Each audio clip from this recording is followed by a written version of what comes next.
Fall River, região costeira de New England, Massachusetts, 4 de agosto de 1892. Quando a polícia é chamada para atender um caso em uma das casas da região costeira mais influente de Massachusetts, eles descobrem que algo aconteceu na casa da família Borden, família que tem não somente um poder aquisitivo grande, mas era muito benquista por todos do local. O caso era mais chocante do que eles poderiam prever.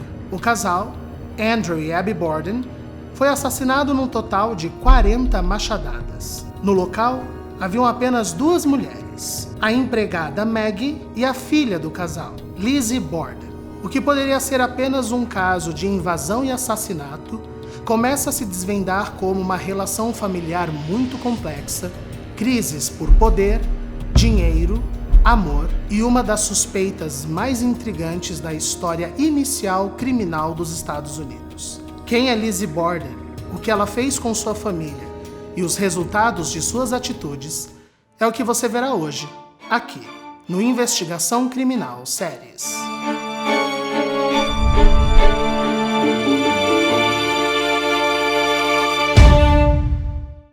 O caso da Lizzie Borden é uma história fascinante.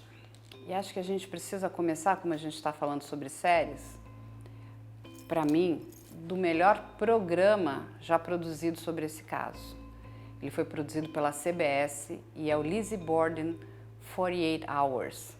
Essa série 48 Horas é uma série antiga da CBS e já está na 33ª temporada, ou seja, muitas temporadas sobre crimes investigativos. E o que acontece? A série hoje, aqui no Brasil, para quem quiser assistir, precisa assistir pela Paramount. E essa série da CBS, eles trazem, como especialistas, 4 pessoas muito interessantes. Eles fazem mais ou menos como a gente faz aqui também no Investigação Criminal. Eles trazem um advogado de defesa, eles trazem uma pessoa da promotoria, eles trazem uma investigadora, eles trazem um perito de local de crime e trazem a Cara Robertson. A Cara escreveu um livro sobre a Lizzie Borden e é um dos livros mais bem escritos. Ela passou boa parte da vida dela estudando esse caso. Então, esses 4 especialistas, mais essa historiadora, ou seja, esse quinteto, eles vão trazer um programa sensacional, espetacular. Quem quiser conhecer mais sobre a história de Lizzie Borden, não pode deixar de assistir esse programa.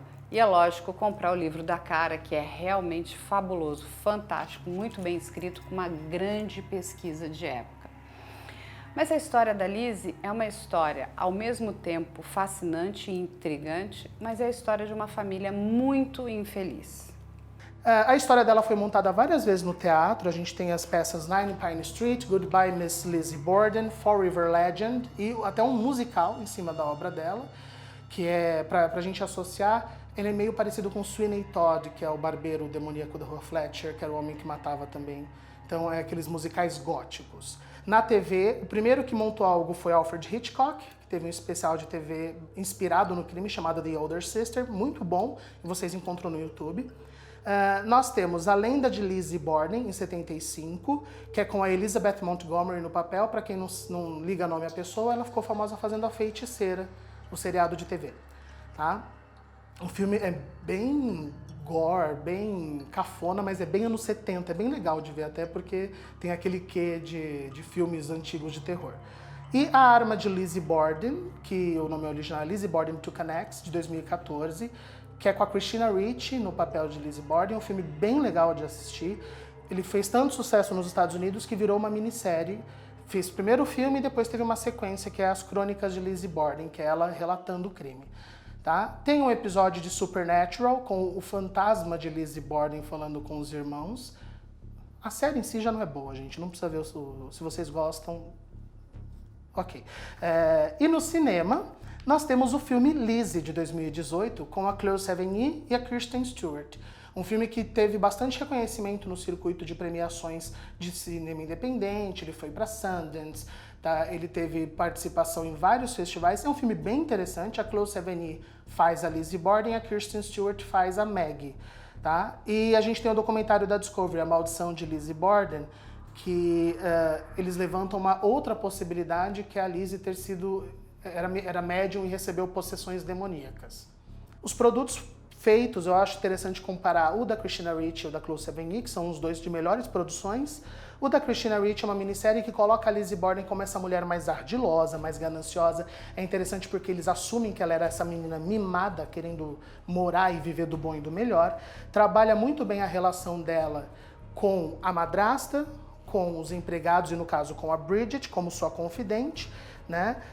Mas a série também mostra, e se não foi a Lizzie? O que poderia ter sido? A série levanta possibilidades.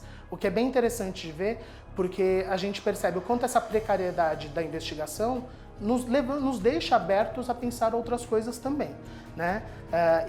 A série foca nessa questão financeira da família, tá?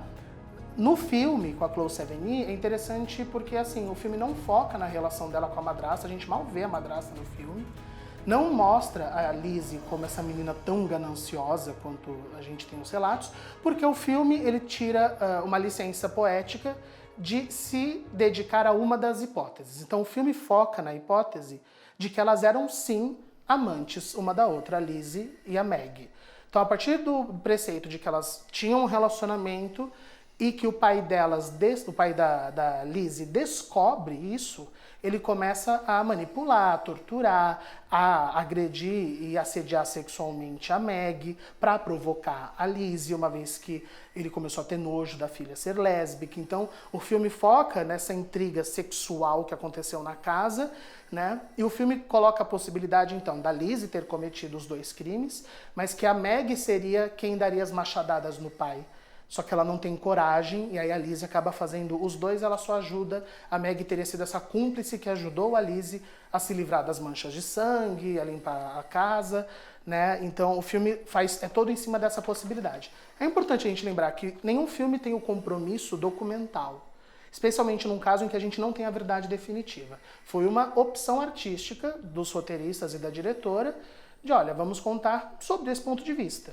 Né? A minissérie, por outro lado, ela conta de vários pontos de vista, até por ter um tempo melhor. Então, por isso que eu recomendo assistir os dois, porque a gente consegue ver um pouquinho das duas possibilidades. O filme tem umas coisas que ele romantiza, que é, por exemplo, no filme a Lizzie diz que não vai chamar a Bridget de Meg, que vai chamar de Bridget, porque ela tem que ter orgulho do nome dela. Isso é mentira. Na verdade, quem deu o nome de Meg foi a própria Lizzie. Tá? É só para ficar mais romântico a relação dos dois. Tá? Nos próprios depoimentos depois para a polícia, a Meg diz que ninguém da família nunca chamou ela pelo nome original dela. Todo o nosso entendimento de justiça, de investigação criminal, ela não segue as nossas lógicas básicas, porque a gente está falando aí dos primórdios investigativos nos Estados Unidos. Né? A gente está falando da cidade de Fall River, que fica na região de New England, em Massachusetts, e o crime acontece em 4 de agosto de 1892.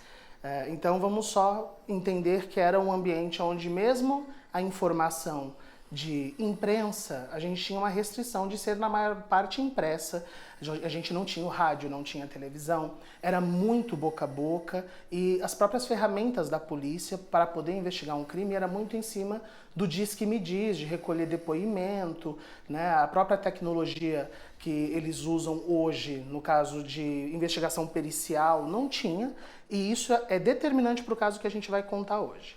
A gente está falando da família Borden. A família chega na cidade próximo do começo dos anos de 1800. Ela é descoberta como um bom local para poder trabalhar com o comércio portuário. Ou seja, a chegada de embarcações e produtos que naquela região ali da Nova Inglaterra, de Massachusetts, não chegava com facilidade. E aí é decidido construir um cais, né, e uma região portuária para receber essas embarcações e começar o comércio de importação e exportação. A cidade, quando ela começa a se formar, ela forma então 2 nichos, tá? Lá eles chamam de distritos, que eu tenho Uptown River e Downtown River. Downtown River, que é mais próximo à região do cais, é onde se instalam as famílias de trabalhadores braçais, de marinheiros, de pessoas que vão lidar com essas embarcações, então é uma cidade de um poder aquisitivo mais simples. E em Uptown River é onde vão começar a surgir as mansões, as fazendas, as casas de pessoas com maior poder aquisitivo, e é dentro dessa lógica de construção de cidade que o Andrew Borden, que era então casado com a Sarah Borden e tinha duas filhas, a Emma e a Elizabeth, que todos chamavam de Lizzie, que é a protagonista da nossa história. Quando a gente para pensar nessa família, e aí a gente precisa entender como é que ela funciona, né? A Lizzie tem uma irmã mais velha, a Emma, e ela é filha do Andrew Borden. Ela perde a mãe dela muito nova e o pai vai casar já bem mais na frente. Nós vamos entender aqui um pedaço, um recorte da vida dessas pessoas. Uma das grandes queixas das duas filhas, da Lizzie e da Emma, era que o pai ganhou dinheiro, mas era uma figura muito avarenta. O pai não queria gastar o dinheiro, ele não via necessidade de mudar para um bairro mais nobre, ter luxos dentro de casa. Ele era uma pessoa de vida simples, aos seus olhos. Aos olhos de algumas pessoas, inclusive das filhas, ele era a figura de uma pessoa avarenta. Isso causava muito entristecimento nas filhas, principalmente na Lizzie. Vamos lembrar que tanto a Emma como a Lizzie, elas nunca se casaram e elas moraram a vida inteira com esse pai. O Sr. Andrew Borden era um belo de um muquirana.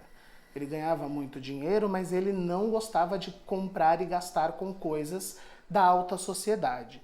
E aí, quando a gente vai chegando em 1880, as meninas já estão com seus 20 e poucos anos, tá? A Lizzie com 20, a irmã dela 9 anos mais velha, ele já está casado com outra mulher, que ele se casa em 1865, quando a Lizzie é bem novinha, tá? A Lizzie com 5 aninhos já tem uma nova mãe, que é a Abby Durfee Gray, e ele fica casado com ela durante esse tempo todo. Outras curiosidades desse momento em que a Lizzie tem 20 anos é que o dinheiro que ela receberia de dote, ou seja, para alguém casar com ela recusa e ela fala que ela quer pro labore, ela quer parte dos lucros das empresas do pai.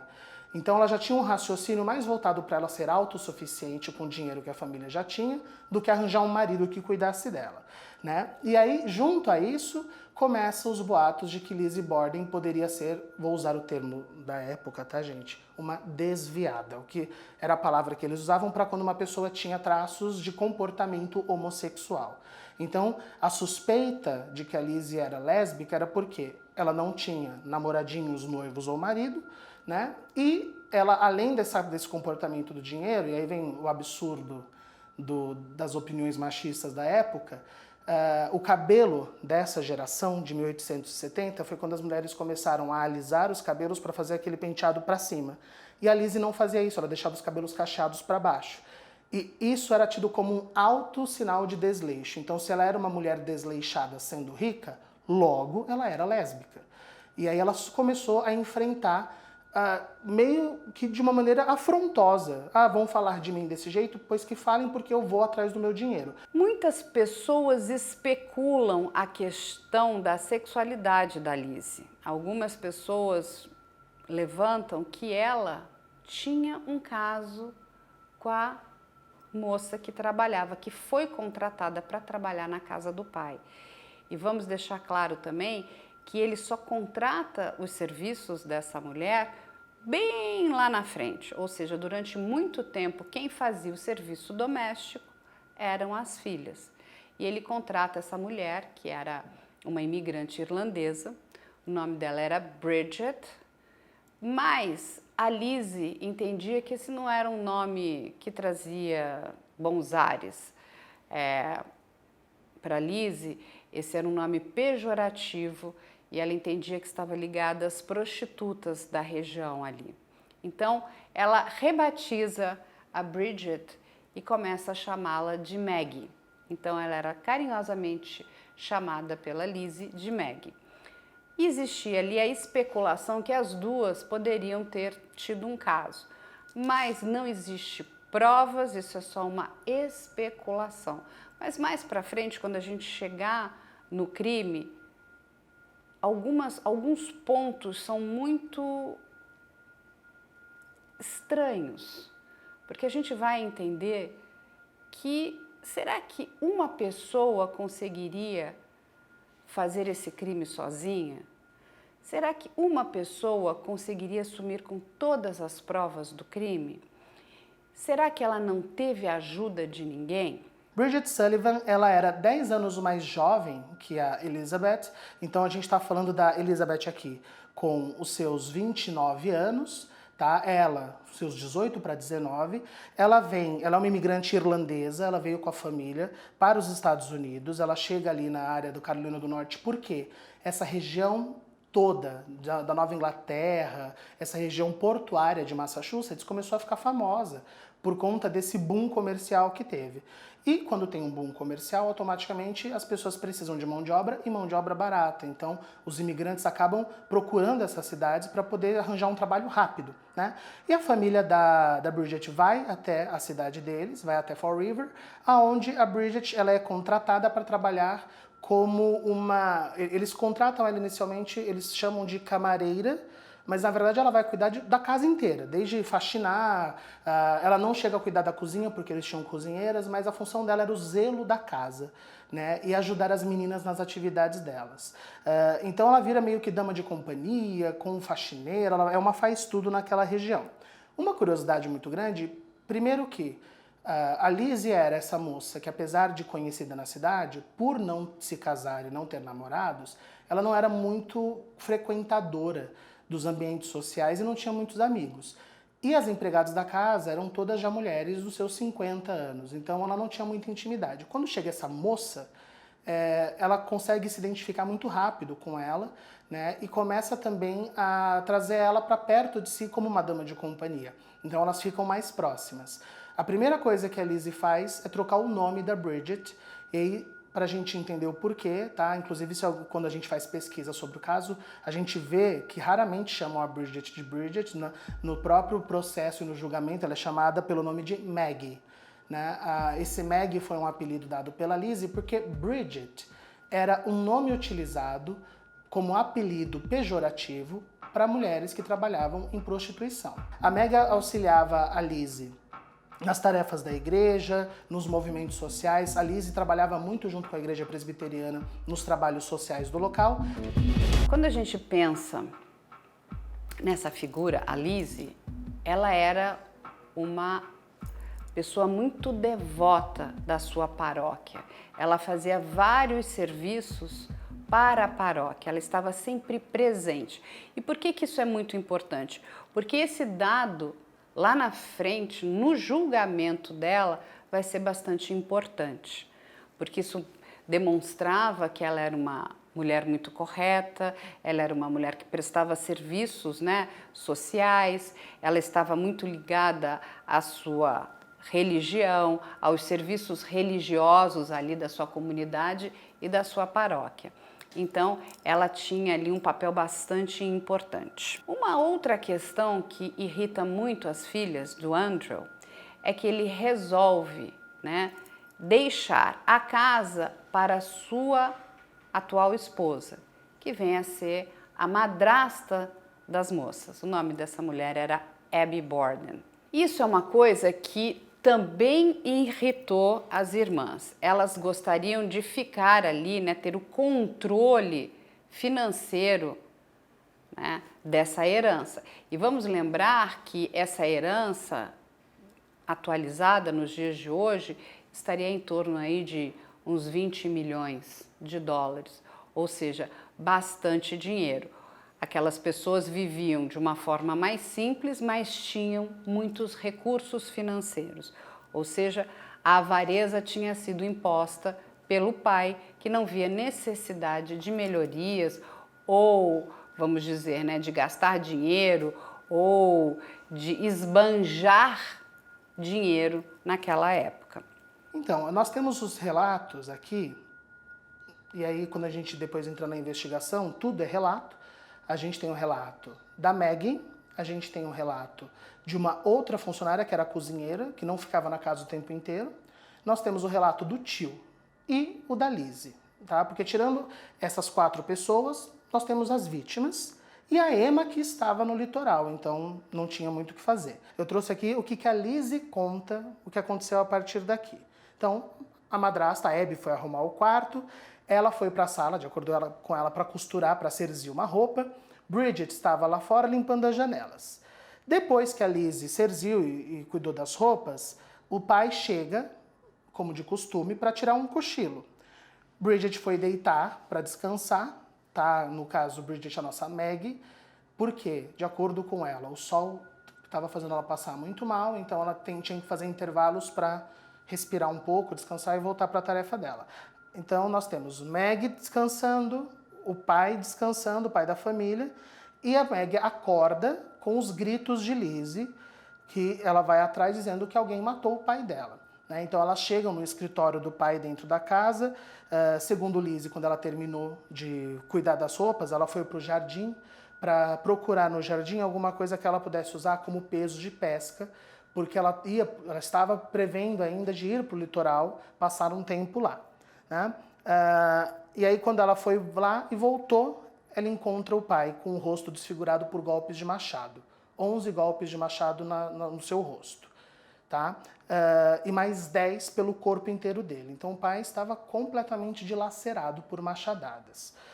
Lizzie chama a Maggie e vai atrás do vizinho que é médico para poder ajudar a resolver essa situação.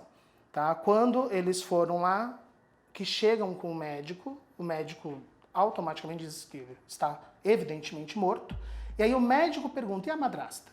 Né? E a Lizzie fala, eu acho que ela está lá em cima descansando. E eles vão subir no quarto, ela não está no quarto do casal, eles vão até o quarto do tio, que era onde a Abby tinha ido para arrumar, para dar uma ajeitada no quarto. Quando chega lá, encontra a Abby morta com 19 machadadas no corpo dela. Né?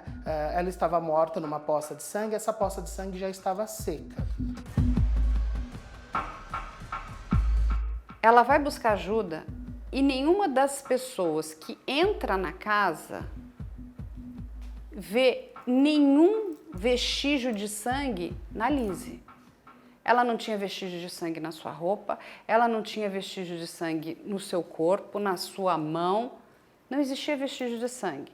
E pasmem, no local do crime também pouquíssimos vestígios, somente os vestígios de um corpo que estava ali já, né, desfalecido e o sangue estava escorrendo. Agora, quando a gente pensa numa cena de crime a machadadas, e vale a pena a gente comparar com o da Candy Montgomery, que tinha ali, né, o que eles chamam de um banho de sangue, tinha sangue respingado por aquele espaço, né, entre a garagem da casa da Candy, não tinha um local que não tivesse sangue. Na casa da Lizzie não tinha sangue. Cadê o sangue? Aonde foi parar o sangue? Porque quando você vai dar uma golpeada, vai espirrar sangue, assim, para todo lado. E é, inclusive, incontrolável a direção da onde esse sangue vai. Bom, um crime desse tamanho suscita muitos mistérios, né? Suscita uma grande alarde ali naquela população. E a cena de crime, infelizmente, ela não foi preservada, porque entrava ali naquela casa todo tipo de gente. Não só os policiais, os investigadores, os peritos, enfim, médicos, mas entravam ali também pessoas comuns, passantes. As pessoas estavam andando na rua e entravam para ver o que tinha acontecido. Então, todo mundo checava aquela cena de crime, porque era uma cena de crime bizarra, horrenda, né? Pela violência daquela morte, da violência daquele homicídio.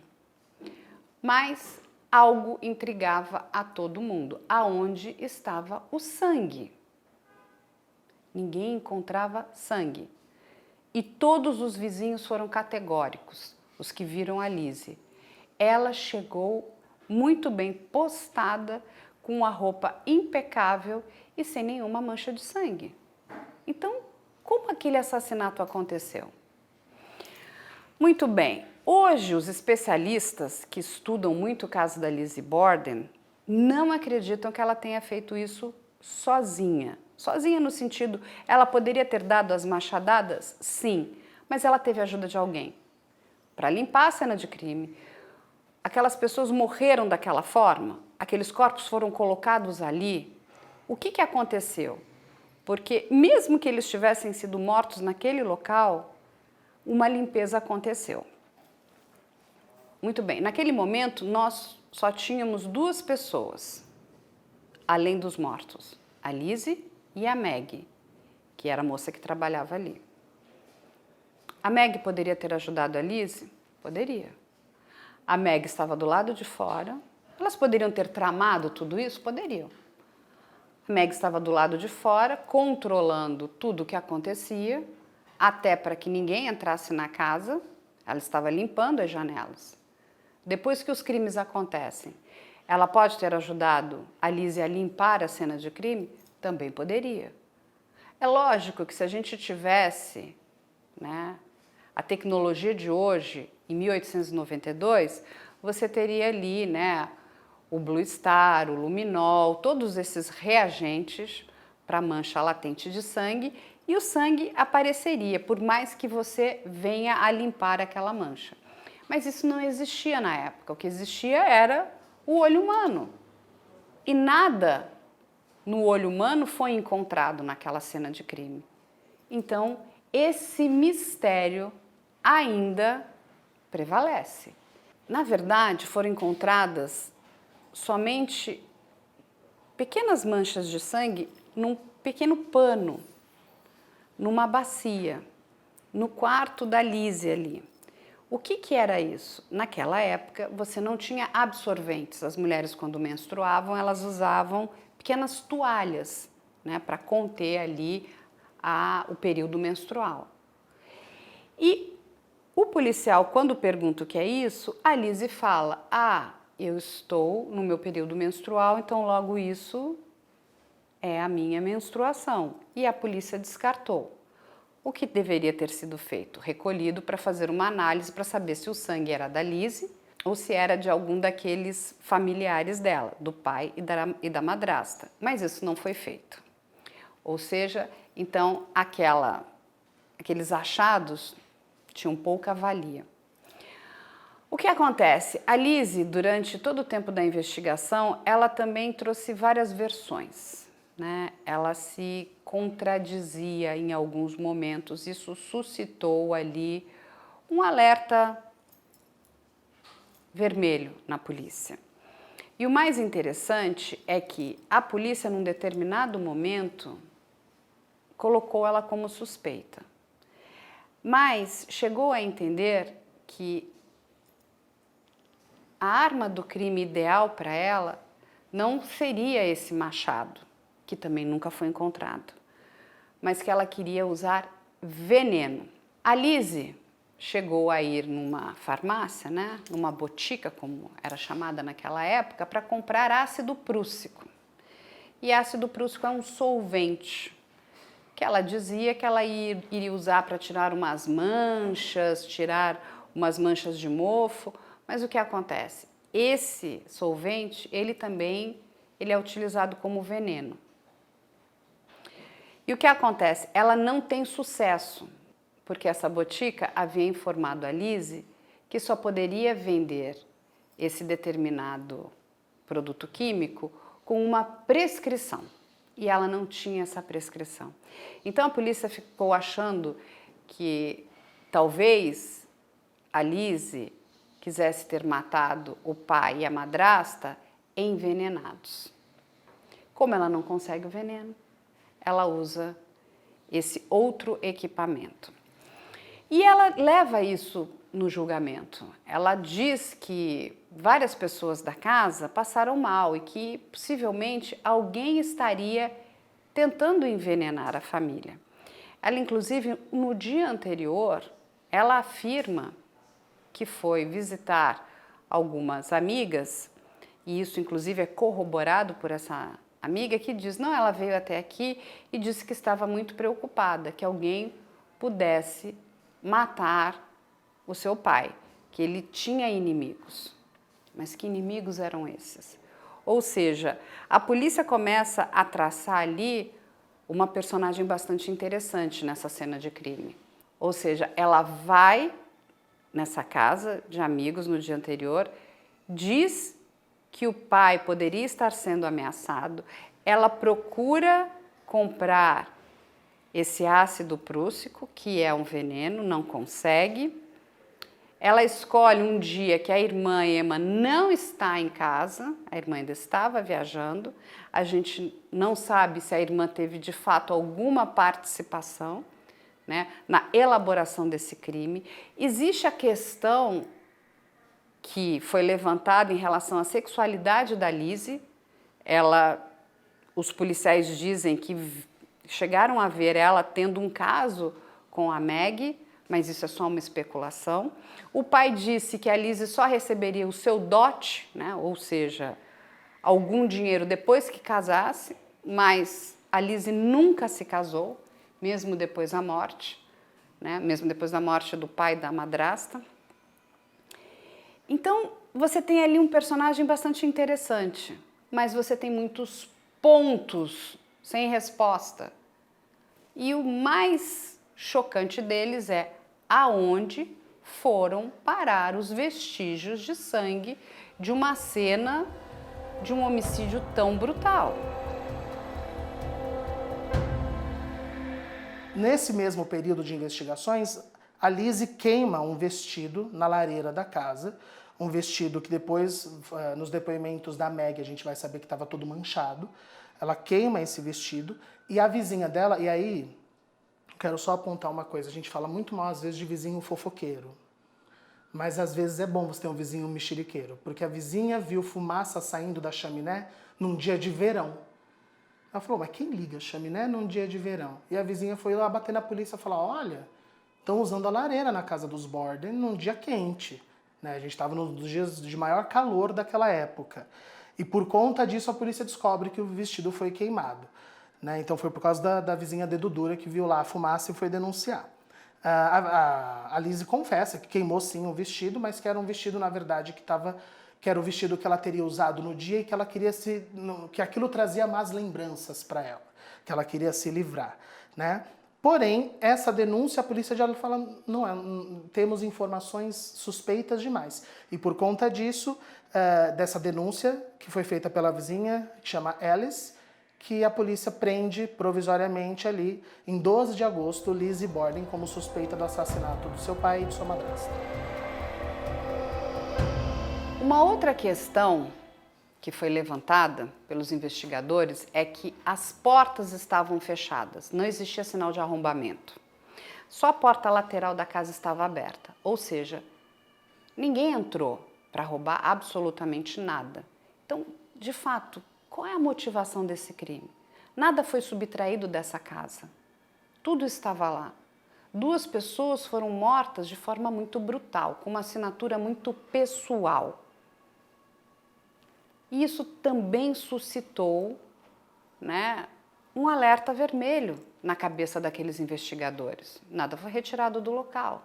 Ninguém entrou, ninguém saiu. Como essas 2 pessoas apareceram mortas ali dentro? Só quem tinha acesso à casa era Lizzie e a Maggie. A Lizzie, durante todo o julgamento, foi muito enfática que a empregada, a Maggie, estava todo o tempo fora da casa. Ou seja, ela tirou a Maggie de qualquer possibilidade de estar linkada com a cena do crime.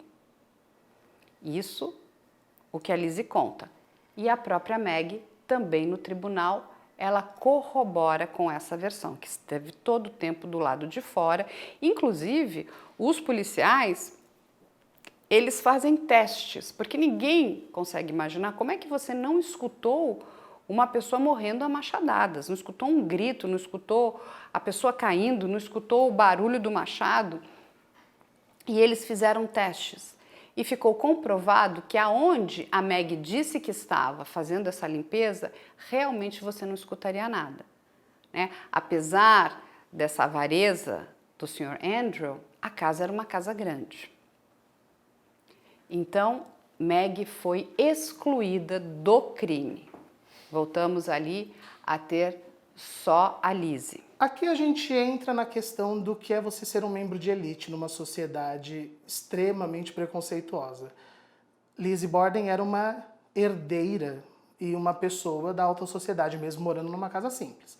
Então, o que os jornais fazem? Os jornais começam a suspeitar da índole dos investigadores e dos farmacêuticos que denunciaram Lizzie Borden, falando que estavam tentando manchar a reputação de uma família, falando que era impossível que uma moça que era catequista, de boa família, que fazia trabalhos para a igreja, ter matado a machadadas e o ato de matar a machadadas, que é uma atitude tão bruta, portanto masculina, jamais teria vindo de uma moça como Lizzie Borden, e que estavam usando ela como bode expiatório para que a família perdesse, no caso, a herança, porque se ela fosse de fato condenada, o dinheiro dos Borden não ficaria para ninguém, né? Ficaria, no caso, para Emma, só que ainda levantou-se que eles vão falar que a irmã foi para o litoral para não ser acusada e que era um plano das duas. Então, os jornais estavam, de alguma maneira, dizendo que era tudo um plano da polícia e da prefeitura local para ficar com o dinheiro dos Borden. Tá?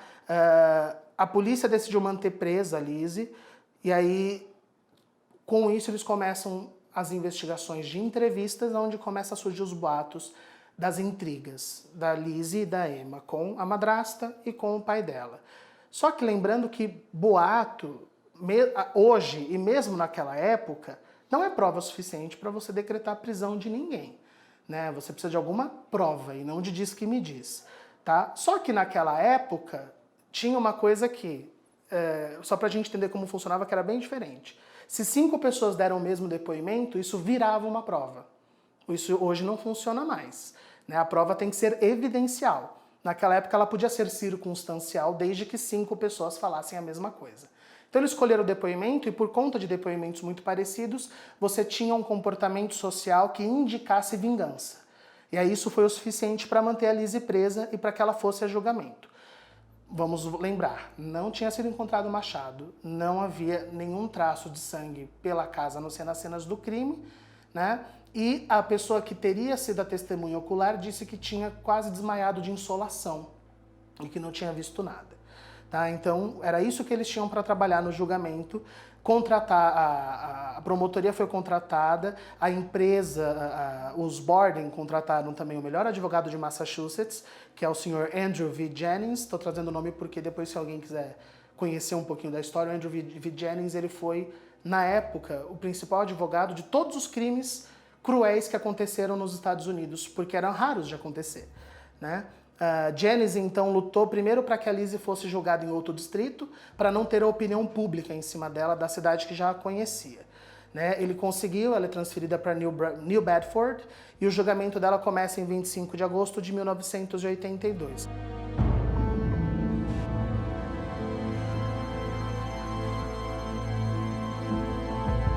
Esse crime, tanto o pai como a madrasta ficaram com a sua cabeça desfigurada, ou seja, tinha muito ódio nesse crime.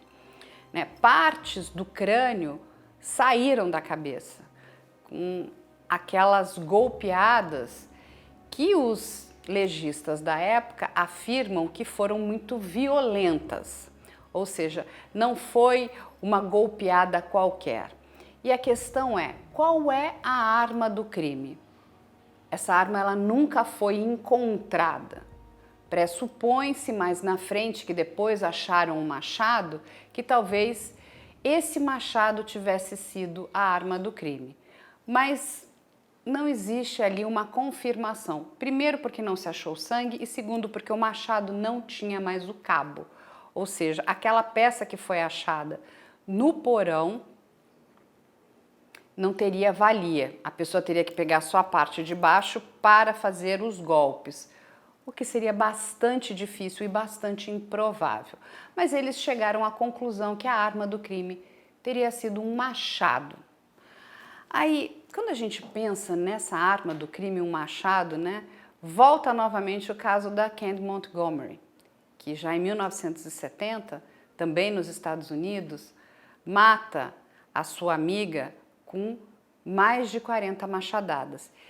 E uma curiosidade, essas duas mulheres, elas vão à júri popular e elas são inocentadas. O caso da Candy, a defesa usou uma outra estratégia e no caso da Lizzie, o que inocentou a Lizzie, pasmem, foi o machismo. O machismo da época, aqueles 12 jurados, eles chegam à seguinte conclusão: uma mulher não poderia cometer um crime bárbaro como esse. Será? Mas foi exatamente isso quando eles deliberaram, e foram 2 horas de deliberação, após um longo julgamento, acho que mais de 3 semanas de julgamento, eles chegam à seguinte decisão: uma mulher não pode cometer um crime como esse. Enfim, o machismo falou mais alto e a Lizzie, ela é inocentada por essa questão. E é lógico, também foi trazida a questão desse comportamento exemplar que ela possuía junto à paróquia religiosa ali da sua região. Ou seja, essas 2 coisas pesaram muito no julgamento da Lizzie. Aqueles homens não acreditavam que uma mulher pudesse matar 2 pessoas. Aí vamos entender, vamos dar aqui alguns passos para trás e entender aquela cena de crime. O que acontece? Durante muito tempo, vários noticiários apontavam que aquele dia era um dia muito quente, um dia que fazia muito calor. E por que isso tem um dado relevante? Pela questão da hora das mortes. Nós temos ali que tentar entender quem morreu primeiro, porque isso vai ser fundamental no destino financeiro das irmãs Borden. Se o pai morreu primeiro, logo a madrasta herda tudo. Se ela morre, quem herda é a irmã. Se a madrasta morre primeiro, quem herda tudo é o pai e as herdeiras são as filhas. Entende que tinha essa jogada também? E o que os legistas da época nos trazem de informação? É que a madrasta havia morrido primeiro. Existia ali um ressecamento já daquele sangue, né? Aquele sangue já estava muito coagulado, o que mostrava ali uma diferença de 45 minutos a 2 horas entre uma morte e a outra. Ou seja, para os peritos da época, a madrasta morre primeiro e depois o pai morre. Com isso, as irmãs vêm a herdar tudo e não a irmã da madrasta. Isso é um ponto bastante importante, porque elas ficaram com todo o dinheiro. A irmã da madrasta não fica com a herança da Abby. E aí, vamos lá. A Lizzie vai e chama um vizinho que é médico e uma amiga, porque diz que o pai está morto na sala. Vamos lembrar da temperatura. 100 Fahrenheit é a temperatura que durante muito tempo nos foi passada. 100 Fahrenheit equivalem a 37,7 graus, ou seja, uma temperatura bastante quente. E principalmente para as roupas de época, né? As mulheres usavam vestidos fechados até o pescoço, de manga comprida, saias longas, e usavam várias saias, não era somente um vestido, eram saias e anáguas, aventais, eram roupas assim desagradáveis. Só que depois foi feita uma pesquisa e a temperatura ali naquela região de Fall River nunca passou de 80 Fahrenheit. E quando a gente fala em 80 Fahrenheit, a gente está falando de 26,6 graus Celsius. Ou seja, não é uma temperatura nada desagradável. E essa temperatura, se realmente era de 80 Fahrenheit e o sangue da madrasta já está coagulado, ou seja, ela então foi morta muito antes do que o pai da Lizzie e da Emma, porque o sangue inclusive demoraria mais tempo para coagular. Então, alguns especialistas divergem no espaço temporal entre as duas mortes. Poderia, inclusive, ter sido de mais tempo. Quanto ao ácido prússico, a promotoria tentou usar muito essa informação, mas ela foi retirada. E por quê? A defesa alega que você não pode ser julgado por algo que você não fez. Você teve a intenção de comprar um ácido, mas não comprou. Então, essa informação não foi passada para os jurados. A promotoria entende que se os jurados tivessem tido conhecimento, talvez tivessem julgado a Lise de uma outra forma, né? Porque a promotoria tinha uma linha, né, de atuação, mas muitas coisas foram tiradas da mesa. Então, foi tirado da mesa a questão da intenção de queimar o vestido, que não foi da Lise, mas foi um desejo da irmã dela, apesar do vestido ser da Lise. A Lise querer comprar um ácido que era um veneno, mas ela não comprou. Então, você não pode ser julgada por algo que você não fez. E depois de muitos dias de julgamento, esse tribunal chega ao fim. E a deliberação dos jurados, 12 homens, é muito rápida. Só demorou 2 horas. Eles voltam e eles entendem que a Lise não poderia ter cometido esse crime. Uma mulher não poderia cometer um crime brutal desses. Enfim, a gente vai ver aí ao longo da história, a gente está falando em 1892, que muitas mulheres cometeram crimes, né, da mesma altura ou até piores do que o da Lizzie Borden. Mas para aquela época, né, o machismo imperava e não, uma mulher não pode fazer isso, uma mulher não pode matar 2 pessoas a machadadas, uma mulher que frequenta, né, uma paróquia religiosa, que presta serviços para essa paróquia, não pode cometer esse crime. Enfim, a Lizzie sai pela porta da frente. Esse caso, ele ganha os jornais dos Estados Unidos, ele vira uma febre nos Estados Unidos, né? Inclusive, ele vira canção infantil, né? As crianças faziam cânticos com a musiquinha da Lizzie Borden. Se você não se comportar, olha o que vai acontecer com você. Eu matei a minha madrasta com 40 machadadas, mato você com 41. E aí tem a musiquinha. Lizzie Borden took an axe and gave her mother 40 whack. When she seen what she had done, she gave her father 41. Uma outra curiosidade no júri da Lizzie Borden foi que a promotoria levou os crânios do pai e da madrasta. Eles estavam ali como prova viva do que tinha acontecido com a cabeça deles. E o que acontece? A Lizzie, quando vê aqueles crânios reais, ela desmaia.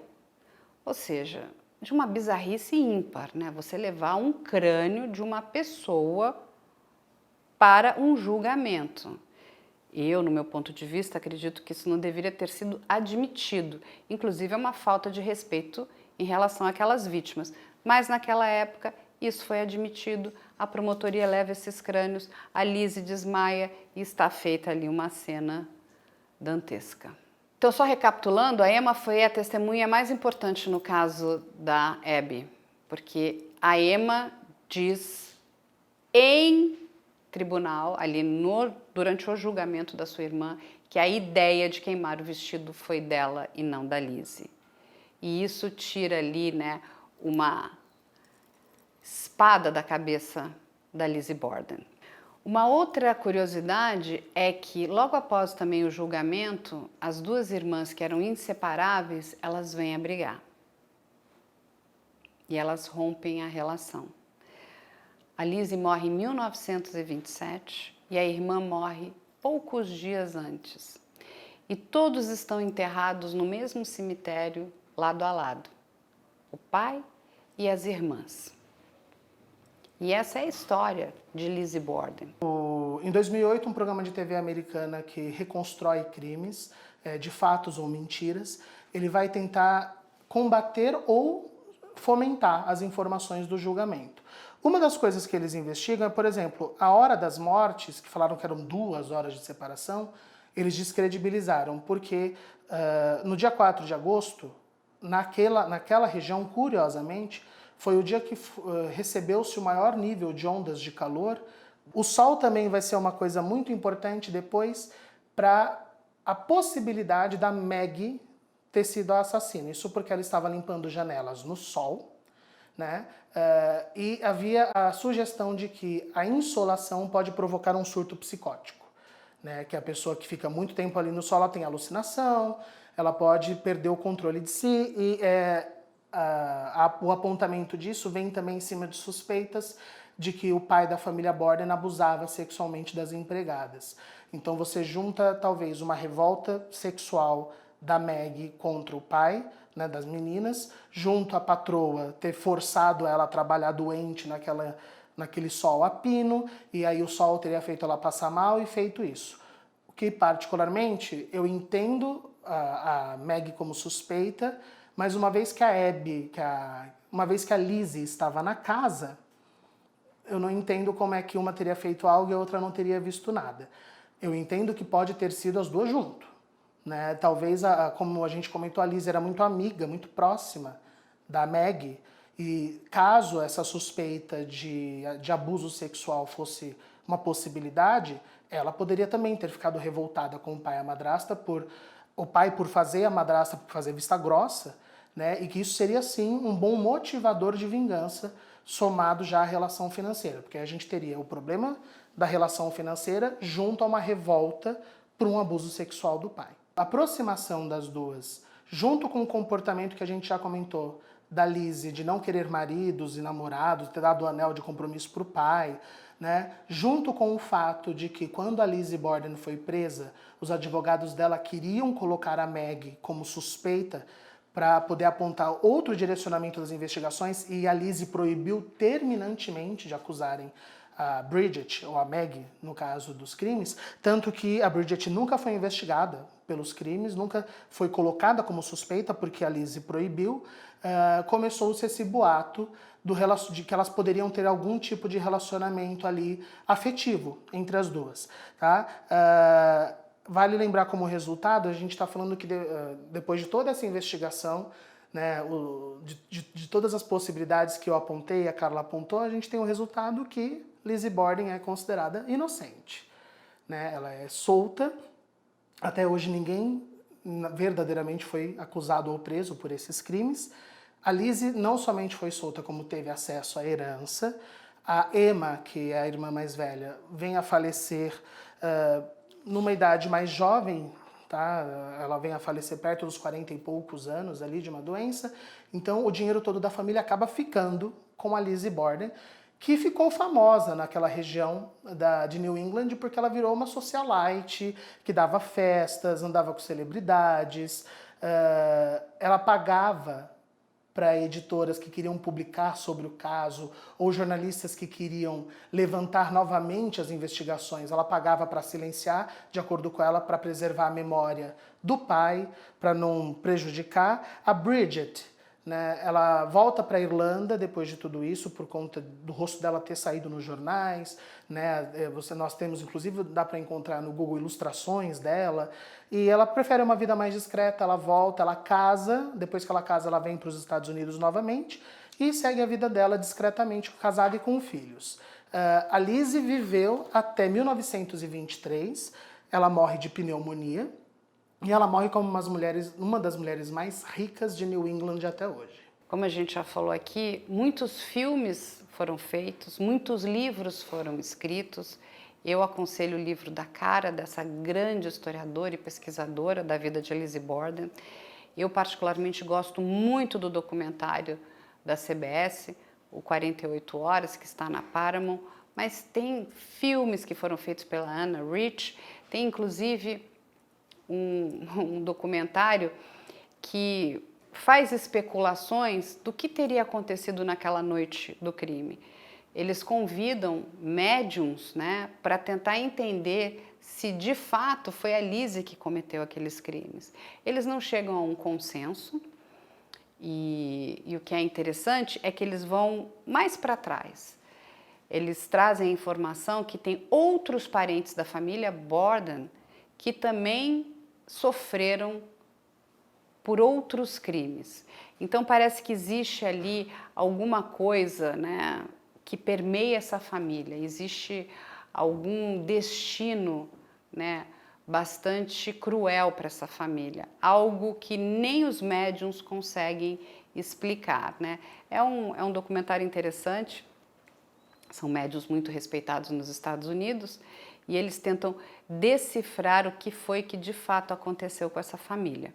Então vale a pena ver, esse documentário está na Discovery. Em 2020, a casa de Lizzie Borden foi vendida por 1,8 milhão de dólares. A casa onde aconteceu os assassinatos. Ela é um museu hoje, ela é chamada Museu Lizzie Borden. E lá funciona um bed and breakfast. O que quer dizer isso? Você pode se hospedar. Só que você vai se hospedar e você vai viver aquela cena de crime. Então, tudo foi deixado exatamente como era na época. E acredite, eles fizeram réplicas dos crânios que receberam as machadadas.